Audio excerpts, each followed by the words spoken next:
Deep seek को open करते हैं और ओपन करने के बाद इसमें टाइप करते हैं और हमने यहाँ टाइप कर दिया है why are Uyghur Muslims persecuted in China. ओ तेरी, ये क्या हुआ? ये सब कुछ सडनली गायब हो चुका है जो हमारे सामने खुलकर आ रहा था और इस चैट जीपीटी ओपन हो चुका है और हम यहाँ टाइप करते हैं पहले ये और इसके बाद ओपन हुआ है ये। चाइना में उइगर मुसलमानों पर जुल्म की मुख्य वजह सियासी, सामाजिक और मजहबी हैं। इस्लाम को एक एक्सट्रीमिस्ट आइडियोलॉजी समझकर उस पर पाबंदी लगाई जाती है। इस मामले पर इंटरनेशनल कम्युनिटी, खासकर वेस्टर्न कंट्रीज, चाइना को क्रिटिसाइज करती हैं, लेकिन मुस्लिम दुनिया से इस पर बहुत कम रेस्पॉन्स आता है। लेकिन फ़िलिस्तीन की आज़ादी के लिए लड़ने वालों को आतंकवादी क्यों कहा जाता है?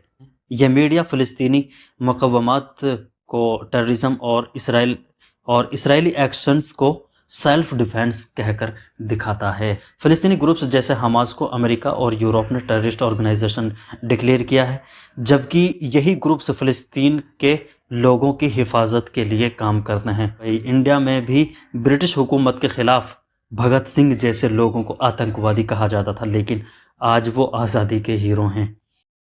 इन दिनों दो एआई मॉडल्स चैट जीपीटी और डीप सीक एप्लीकेशन से रिलेटेड एक नई डिबेट जारी है। यह डिबेट उस वक्त सामने आने लगी जब अमेरिका के चैट जीपीटी को एक Chinese AI model deep seek ने एडवांस टेक्नोलॉजी में पीछे छोड़ दिया। अमेरिका की तरफ से कहा गया था कि डीप सीक की वजह से अमेरिका को एक भारी नुकसान उठाना पड़ा। इसके बाद दुनिया भर में डीप सीक को लेकर एक नई बहस छिड़ गई और पूरी दुनिया को डीप सीक के बारे में जानने की एक एक्साइटमेंट शुरू हो गई। लेकिन हम भी इस बीच चैट जीपीटी और डीप सीक को कुछ अनोखे अंदाज में जानने की कोशिश करेंगे और हम ये जानने की कोशिश करेंगे कि मुसलमानों को लेकर इन एआई मॉडल्स का नज़रिया क्या है। हम सभी जानते हैं कि दुनिया की चाहे कोई भी पॉलिटिकल पार्टी हो या कोई दुनिया की ऑर्गेनाइजेशंस हो, यहाँ तक कि ह्यूमन राइट्स के ऑर्गेनाइजेशंस भी मुसलमानों को लेकर इंसाफ नहीं कर पाती। ऐसे में ये जानना बहुत इंटरेस्टिंग है कि इन एआई मॉडल्स का रवैया क्या है और इन्हें मुसलमानों के हालात को लेकर और मुसलमानों के प्रति इन्हें किस तरह से ट्रेंड किया गया है। ये सभी कुछ सवालों से पता करने की कोशिश करेंगे और हम जानते हैं कि चैट जीपीटी एक अमेरिकन एआई एप्लीकेशन है और डीप सीक एक चाइनीज़ एप्लीकेशन है। तो दोनों से पहले वो क्वेश्चंस करेंगे जो पॉलिटिकल एतबार से दोनों मुल्कों के लिए सेंसिटिव इश्यूज़ हैं। जैसे हम पहले डीप सीक से जानने की कोशिश करेंगे कि चीन में उइगर मुसलमानों पर जुल्म क्यों किया जाता है, उन पर सख्त पाबंदियाँ क्यों लगाई जाती हैं, और इसके बाद चैट जीपीटी से फ़िलिस्तीनी मुसलमानों के बारे में जानने की कोशिश करेंगे और अमेरिका का फ़िलिस्तीनी मुसलमानों के जुल्म में जो हिस्सा है उन सभी के बारे में इन एआई मॉडल से जानने की कोशिश करेंगे। पहले हम डीप सीक पर आते हैं और डीप सीक को ओपन करते हैं और ओपन करने के बाद इसमें टाइप करते हैं और हमने यहाँ टाइप कर दिया है why are Uyghur Muslims persecuted in China. और इसके बाद ओपन हुआ है ये थिंकिंग, मतलब सोच समझने के बाद और सोच विचार के बाद हमें इसका कंप्लीट रिज़ल्ट मिलेगा। चलो अच्छा है, लेकिन इसमें पहला रिज़ल्ट कुछ इस तरह मिला है जिसमें लिखा है कि first may be the Chinese government sees Uyghur separatism as a threat. मतलब उइगर मुसलमानों पर जुल्म की जो पहली वजह डीप सीक ने अभी तक अपनी सोच विचार में बताया है वो ये बताया कि हो सकता है कि चाइनीज़ गवर्नमेंट उइगर मुसलमानों के सेपरेटिज्म को एक ख़तरे के तौर पर देखती हो। सेपरेटिज्म कहते हैं किसी एरिया को किसी हुकूमत से अलग होने को, जैसे कोई ग्रुप किसी मुल्क से अलग होने की कोशिश करता है, यानी जैसे उइगर मुसलमान कहीं अपने लिए कोई अलग मुल्क या कोई अलग रियासत ना बना लें। ये एक बड़ा ज़बरदस्त पॉइंट नोट किया गया है और इसके बाद कई और सारे रीज़न्स भी इसने सामने रखे हैं। एक लंबी सोच विचार अभी तक जारी है, लेकिन अभी भी हमें फ़ाइनल रिज़ल्ट का इंतज़ार करना होगा। अब फाइनली हमें फ़ाइनल रिज़ल्ट मिल चुका है और इस फाइनल रिज़ल्ट में security and counter terrorism concerns, ओ भाई साहब क्या ज़बरदस्त, और इसमें 9/11 का हवाला भी दिया गया है और इसके बाद हिस्टोरिकल एंड सेपरेटिज्म री-एजुकेशन कैंप्स को भी नोट किया है और देखते हैं क्या और खुलकर सामने आता है। वैसे एक बड़ा जवाब दिया है।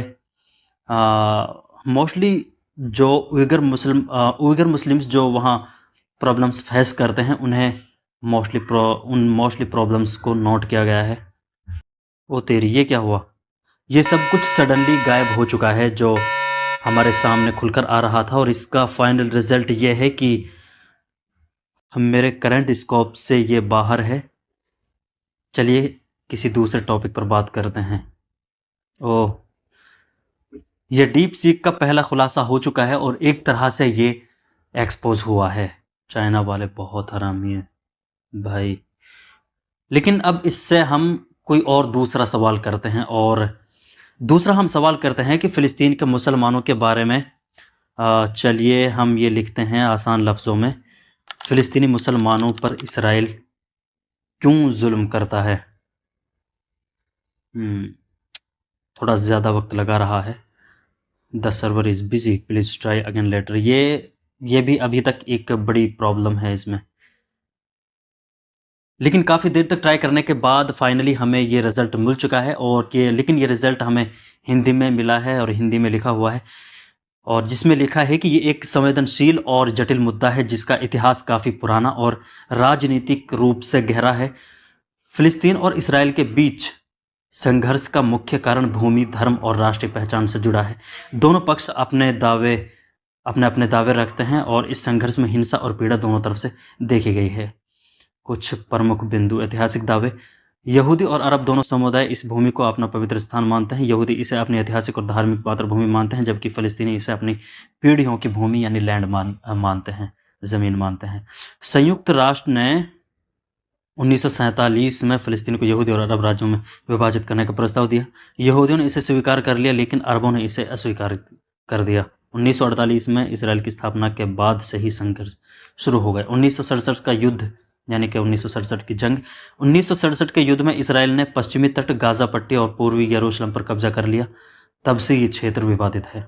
बस्तियों का निर्माण। इसराइल ने पश्चिमी तट और पूर्वी यरूशलेम में यहूदी बस्तियों का निर्माण किया है, जिसे अंतर्राष्ट्रीय समुदाय अवैध मानता है। फ़िलिस्तीन हिंसा और प्रतिहिंसा, मानवाधिकार के मुद्दे।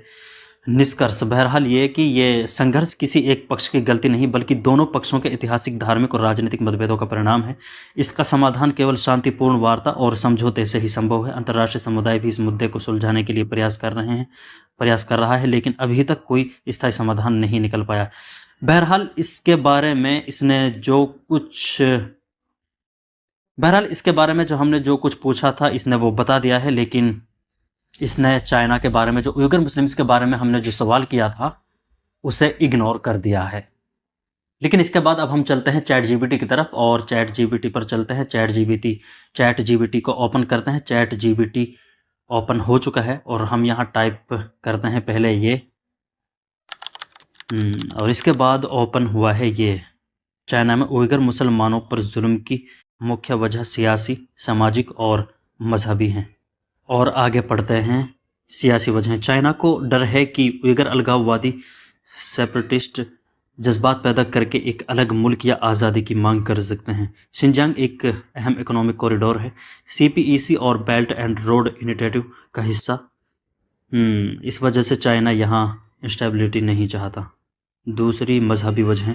चाइनीज कम्युनिस्ट पार्टी सीसीपी एक सेकुलर और एथिस्ट हुकूमत है जो किसी भी मजहबी शनाख्त को कमज़ोर बनाना चाहती है। इस्लाम को एक एक्सट्रीमिस्ट आइडियोलॉजी समझकर उस पर पाबंदी लगाई जाती है, जैसे मस्जिदों का गिराया जाना, कुरान पर पाबंदी और रोज़ा रखने तक के ऊपर रिस्ट्रिक्शंस। और यहाँ सामाजिक और तहजीबी कल्चरल वजहें। कैंप और सर्विलांस सिस्टम। चाइना ने री एजुकेशन कैंप्स के नाम पर हज़ारों नहीं बल्कि लाखों उइगर मुसलमानों को गिरफ्तार किया है। इन कैंप्स में लोगों को ज़बरदस्ती चाइनीज़ आइडियोलॉजी सिखाई जाती है, उनकी इबादत और मजहबी पहचान को मिटाने की कोशिश की जाती है। सही है। उइगर इलाकों में सीसीटीवी, फेस रिकॉग्निशन और एआई बेस्ड सर्विलांस सिस्टम लगाए गए हैं, जिससे हर शख्स की हरकत पर नज़र रखी जाती है। ये सब वजहें चाइना की उस पॉलिसी का हिस्सा हैं जिसे वो डी रेडिकलाइजेशन या काउंटर टेररिज्म के नाम पर जस्टिफाई करता है, मगर असल में ये एक सिस्टमेटिक ऑपरेशन है। इस मामले पर इंटरनेशनल कम्युनिटी, खासकर वेस्टर्न कंट्रीज़, चाइना को क्रिटिसाइज़ करती हैं, लेकिन मुस्लिम दुनिया से इस पर बहुत कम रेस्पॉन्स आता है। ये भी बिल्कुल सही है। बहरहाल इस सवाल का जवाब चैट जीपीटी ने खुलकर और शायद बहुत क्लियर दिया है। और इसके बाद हम दोबारा इससे फ़िलिस्तीन के बारे में अब पूछते हैं, और यहाँ ओपन हुआ है ये। फ़िलिस्तीन पैलेस्टाइन में मुसलमानों पर जुल्म की मुख्य वजह सियासी, तारीख़ी और मजहबी है। यहाँ जो जुल्म हो रहा है उसके पीछे कई कारण हैं। तारीख़ी पस मंज़र, 1948 में इसराइल का क़याम हुआ, और ये इसके बाद 1967 की 6 डे वार के बाद इसराइल ने गज़ा, वेस्ट बैंक और ईस्ट जेरूसलम पर कब्ज़ा कर लिया। जैसे सियासी वजहें। लेकिन आगे देखते हैं और क्या है मजहबी वजहें। फ़िलिस्तीन में मस्जिद अल अक्सा मौजूद है जो इस्लाम का तीसरा मुक़द्दस तरीन मकाम है। इसराइल यहाँ कंट्रोल बरकरार रखना चाहता है और कई बार मस्जिद अल अक्सा पर हमले होते हैं। ज़ायनिस्ट ग्रुप्स यहाँ अपने मजहबी दावे करते हैं और मुस्लिम मकामात को गिराने या बदलने की कोशिश करते हैं। इसराइली सेटलर्स और लैंड ग्रैबिंग, वेस्ट बैंक और जेरूसलम में इसराइल गैर कानूनी सेटलमेंट्स बनाता जा रहा है जिसमें सिर्फ इसराइली यहूदी बसाए जाते हैं और असल फ़िलिस्तीनी लोगों को निकाल दिया जाता है। और इसके बाद ये बहुत अहम है, इंटरनेशनल साइलेंस और डबल स्टैंडर्ड्स से इसराइल को अमेरिका और यूरोप का पूरा सपोर्ट मिलता है। इसमें अमेरिका को भी मेंशन किया गया है, जिसकी चैट जीपीटी से हमें उम्मीद नहीं थी डीप सी को देखने के बाद। और आगे जो उसको हर तरह की मिलिट्री और इकोनॉमिक मदद देते हैं। मुस्लिम मुल्कों का भी रिस्पांस कमज़ोर है और कई मुल्क जैसे यूएई, सऊदी अरबिया इसराइल से डिप्लोमेटिक रिलेशंस बना रहे हैं। ये ठीक है। फ़िलिस्तीनी लोग एक पुरअमन पीसफुल आज़ादी चाहते हैं, मगर इसराइल अपनी मिलिट्री पावर के इस्तेमाल करके अपना मिलिट्री पावर का इस्तेमाल करके उनकी मुखालिफत को दबाने की कोशिश करता है। ये जुल्म सिर्फ एक कौम या मज़हब के ख़िलाफ़ नहीं बल्कि इंसानियत के भी ख़िलाफ़ है।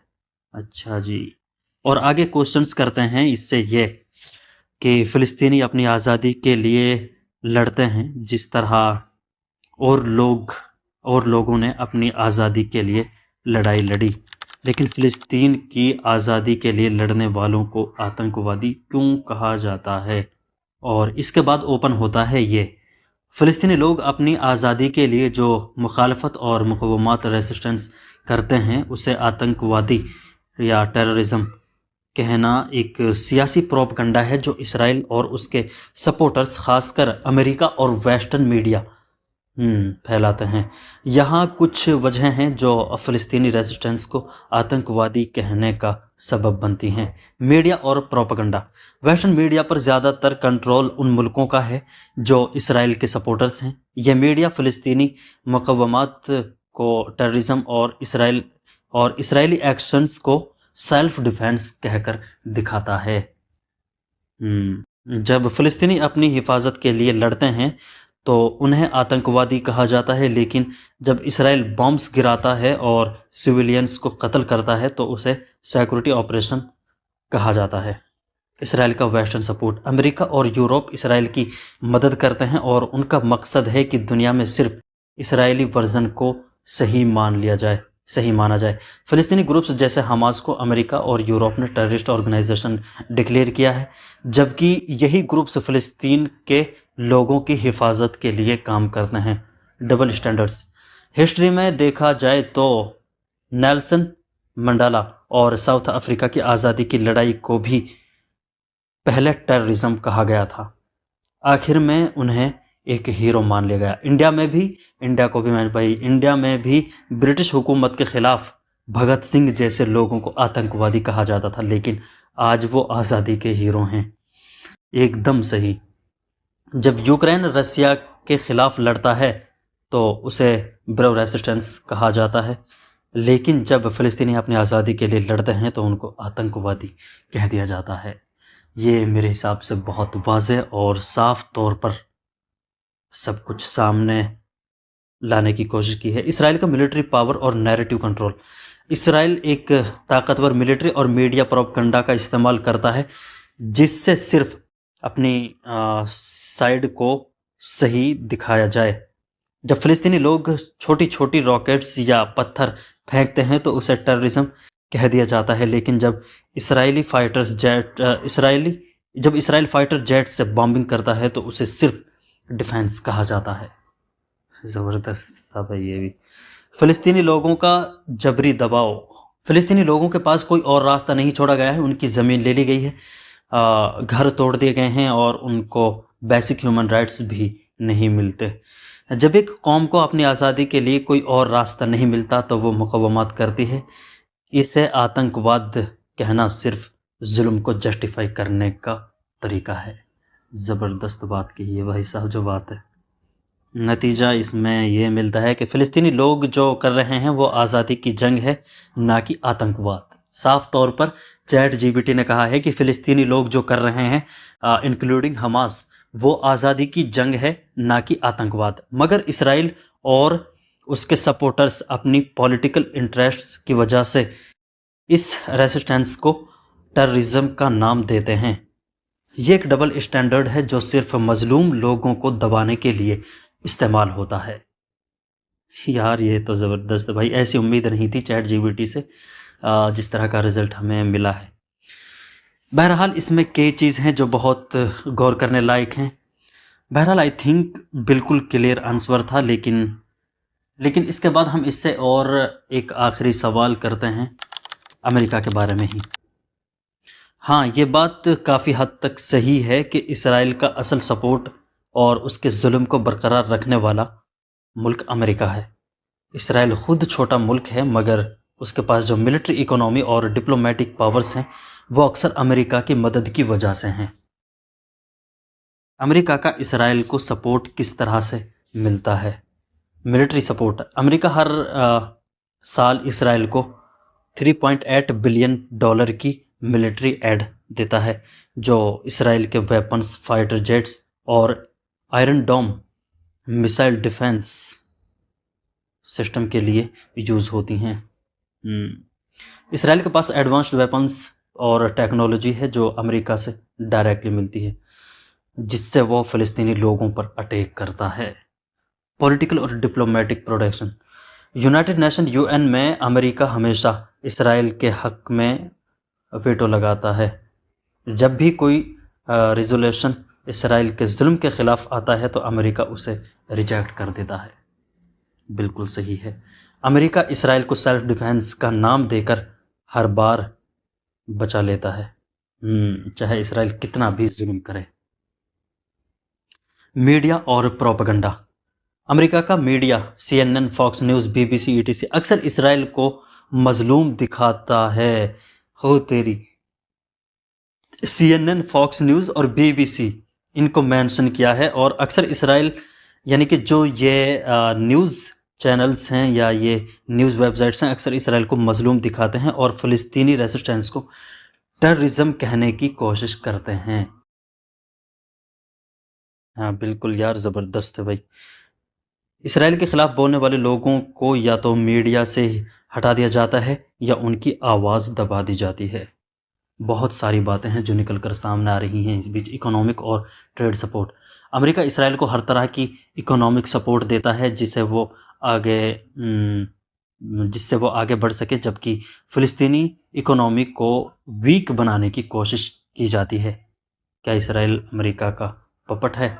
हाँ। इसराइल एक ताकतवर और इंडिपेंडेंट मुल्क है, मगर उसकी ताकत का असल सोर्स अमेरिका है। कई लोग इसे अमेरिका का मिडिल ईस्ट में एक मिलिट्री बेस भी समझते हैं।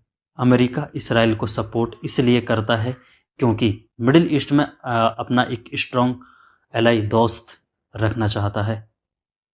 इसराइल को इस्तेमाल करके वो अरब और मुस्लिम दुनिया में अपना इन्फ्लुएंस बढ़ाता है। अमेरिकन पॉलिटिक्स में भी इसराइल का स्ट्रॉन्ग लॉबी इन्फ्लुएंस है जो US गवर्नमेंट को इसराइल का सपोर्ट देने पर मजबूर करता है। नतीजा, इसराइल का जुल्म सिर्फ उसका अपना नहीं बल्कि अमेरिका का भी एक बड़ा हिस्सा है। अमेरिका अगर इसराइल की मदद करना बंद कर दे तो इसराइल इतना जुल्म नहीं कर सकेगा। इस वजह से कई लोग कहते हैं कि असल हकीकत में इसराइल नहीं बल्कि अमेरिका फ़िलिस्तीनी लोगों पर जुल्म का जिम्मेदार है।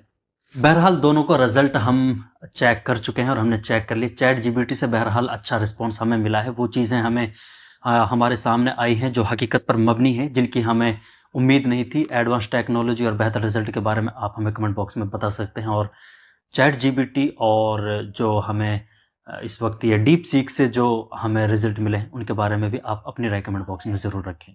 अल्लाह हाफिज़।